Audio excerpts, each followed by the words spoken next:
चोर और राजा। किसी जमाने में एक चोर था। वह बड़ा ही चतुर था। लोगों का कहना था कि वह आदमी की आंखों का काजल तक उड़ा सकता था। एक दिन उस चोर ने सोचा कि जब तक वह राजधानी में नहीं जाएगा और अपना कर्तव्य नहीं दिखाएगा तब तक चोरों के बीच उसकी धाक नहीं जमेगी। यह सोचकर वह राजधानी की ओर रवाना हुआ और वहां पहुंचकर उसने यह देखने के लिए नगर का चक्कर लगाया कि कहाँ क्या कर सकता है। उसने तय किया कि राजा के महल से अपना काम शुरू करेगा। राजा ने रात दिन महल की रखवाली के लिए बहुत से सिपाही तैनात कर रखे थे।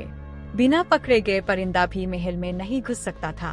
महल में एक बहुत बड़ी घड़ी लगी थी जो दिन रात का समय बताने के लिए घंटे बजाती रहती थी। चोर ने लोहे की कुछ कीलें इकट्ठी की और जब रात को घड़ी ने 12 बजाए तो घंटे की हर आवाज के साथ वह महल की दीवार में एक एक कील ठोकता गया। इस तरह बिना शोर किए उसने दीवार में 12 कीलें लगा दी। फिर उन्हें पकड़ पकड़ कर वह ऊपर चढ़ गया और महल में दाखिल हो गया। इसके बाद वह खजाने में गया और वहां से बहुत से हीरे चुरा लाया।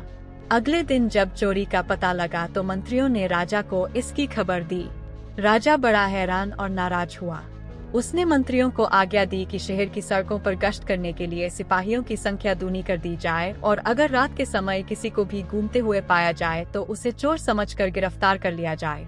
जिस समय दरबार में यह ऐलान हो रहा था, एक नागरिक के भेष में चोर मौजूद था।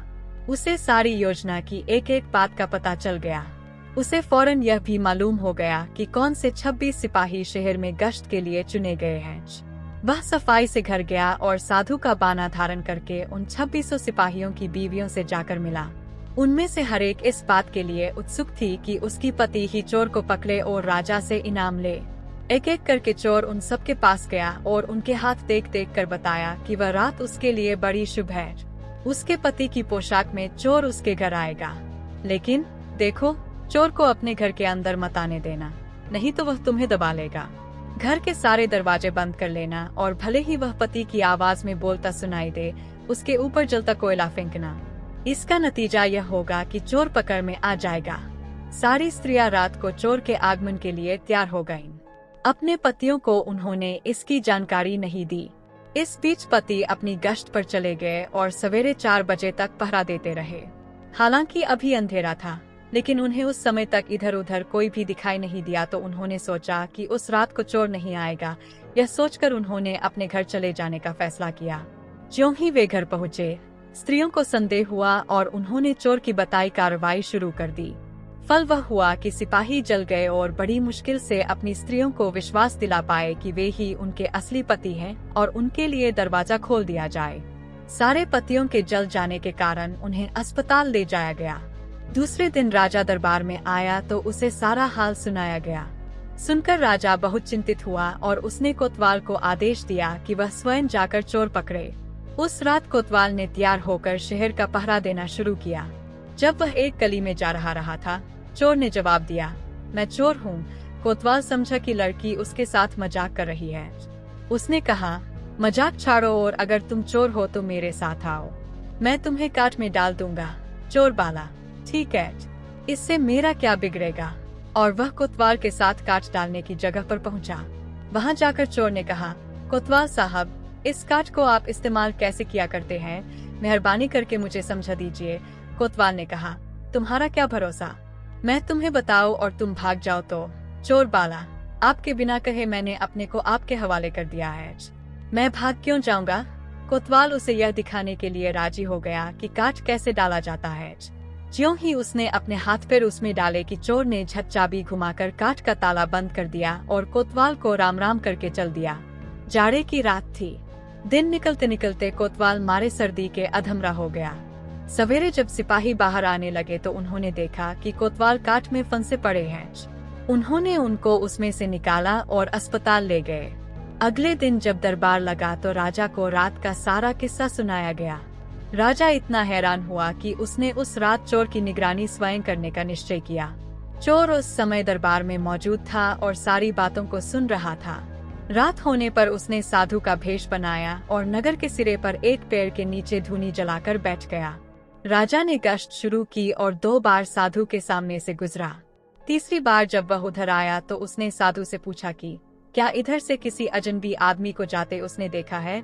साधु ने जवाब दिया कि वह तो अपने ध्यान में लगा था, अगर उसके पास से कोई निकला भी होगा तो उसे पता नहीं। यदि आप चाहे तो मेरे पास बैठ जाइए और देखते रहिए कि कोई आता जाता है या नहीं। यह सुनकर राजा के दिमाग में एक बात आई और उसने फौरन तय किया कि साधु उसकी पोशाक पहनकर शहर का चक्कर लगाए और वह साधु के कपड़े पहनकर वहां चोर की तलाश में बैठे। आपस में काफी बहस-मुबाहिसे और 2-3 बार इनकार करने के बाद आखिर चोर राजा की बात मानने को राजी हो गया और उन्होंने आपस में कपड़े बदल लिए। चोर तत्काल राजा के घोड़े पर सवार होकर महल में पहुंचा और राजा के सोने के कमरे में जाकर आराम से सो गया। बेचारा राजा साधु बना चोर को पकड़ने के लिए इंतजार करता रहा। सवेरे के कोई 4 बजने आए। राजा ने देखा कि न तो साधु लौटा और कोई आदमी या चोर उस रास्ते से गुजरा, तो उसने महल में लौट जाने का निश्चय किया।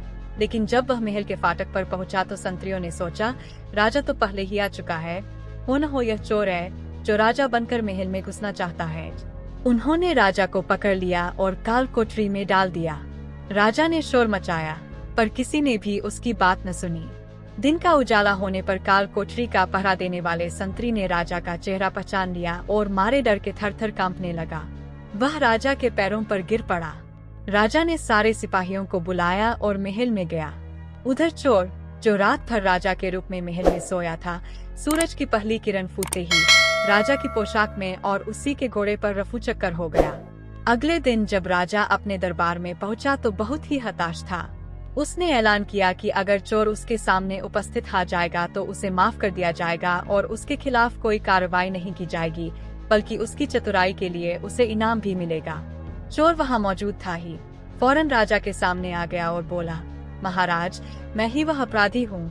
इसके सबूत में उसने राजा के महल से जो कुछ चुराया था वह सब सामने रख दिया, साथ ही राजा की पोशाक और उसका घोड़ा भी। राजा ने उसे गाव इनाम में दिए और वादा कराया कि वह आगे चोरी करना छोड़ देगा। इसके बाद से चोर खूब आनंद से रहने लगा।